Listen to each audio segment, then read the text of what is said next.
our physical body dies, when we die, what's happening after? I don't know. I don't care. I know that's a big question. Tatiana and I talk about it quite a bit. Little context, Tatiana, I mentioned before, my partner, she serves ayahuasca, and she's a believer in reincarnation and various stories that can happen afterwards. I'm practical. I live here. We're here and now. We're on this earth. I will find out when it happens. I'm in no rush to try to define or determine what's going to happen when I get there, because I got enough happening right now that I got to try to deal with and figure out and treat well and be right with, that I don't need to be focused on then. That's been my take, because I grew up in a faith where it was all about, well, when you die, you're going to have these kingdoms of glory and you're going to do all these great things. And basically you're going to continue life, but you're going to be higher up. You're going to have more power. That's how a lot of people want to think of it. Like this life is, oh, we're suffering and we don't have power, so we're going to go to heaven and we're going to have more power. But if we don't do good, we're going to go somewhere else.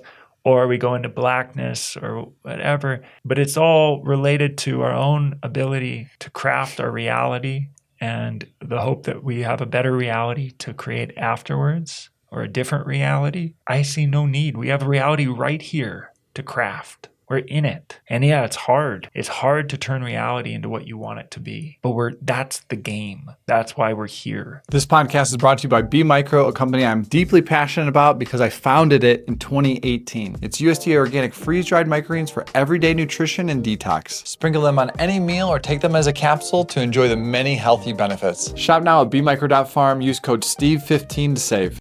And if we're focused on what's going to come next because it's going to be easier, that's like being in the middle of a basketball game and thinking about the next opponent. You're going to lose the game. You're going to miss shots. You're going to play poorly. You're not going to be present with what you're doing. And I should say this, I am not going to be present with what I'm doing. I am not going to be able to really give myself fully to the game that I'm playing if I'm focused on what's going to happen after the game. So that's really how I like to think of it. And that fits well with my essence of spirituality, because it's really all about presence and being here and just being in relation with everyone else. So you and Tatiana have maybe a little bit different views on that. When people sit with Tatiana, or if they've spent time with her, do you find that, and maybe with you as well, do you find that they put you two on a pedestal? Yeah, totally. So there are a lot of times where when you are in a position of providing something really remarkable or powerful to people, that they are going to externalize and give you the power. They're going to give you the credit for what they did and what happened to them. This happens in, any organization where there's a dynamic of power differential, where one person is providing something to another that they don't have access to yet, that they will tend to give a lot of the power away. And people do that, and we have to continually remind them over and over and over. We did not do anything. The same thing that happened to us is happening to you. We are just conduits of this same experience happening. And it has nothing to do with us in reality. We're just simply playing the role, and we're here now in this place so that you can participate. But it's not about us, and it never has been, and it never will be.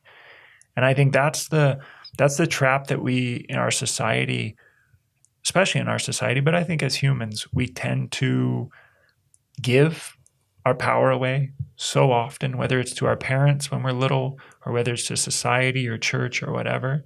And it reminds me of the I don't know the correct terming of it, but in Buddhism they say, don't confuse the hand pointing at the moon for the moon. Right? It's don't confuse the thing that's showing you this amazing thing, that's representing this amazing thing, as the thing itself. Right? When someone drinks ayahuasca, they are experiencing God within. That has nothing to do with me, has nothing to do with Tatiana.